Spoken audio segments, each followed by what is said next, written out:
Iniimbestigahan na ng mga otoridad ang mga huling araw bago nakitang patay ang negosyanteng si Anson Ke at ang kanyang driver sa Rodriguez Rizal nitong Miyerkules.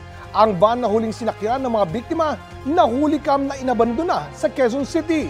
Balitang hatid ni James Agustin. Mag-aalas 8 ng gabi noong March 29 na makuna sa CCTV camera ang van na ito na mula sa EDSA ay pumasok sa Seminary Road sa Barangay Bahay Toro, Project 8, Quezon City.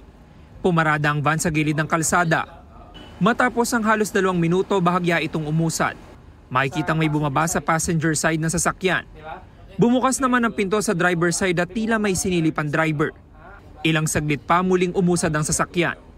Hanggang sa bumaba ng driver nito. Naglakad lang papalayo sa lugar ang 2 sakay ng van.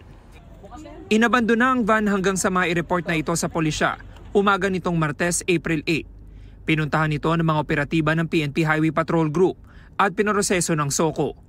Ang van na pag-alamang ang huling sinakyan ng Chinese businessman na si Anson Ke o Anson Tan at kanyang driver na si Armani Pabilio.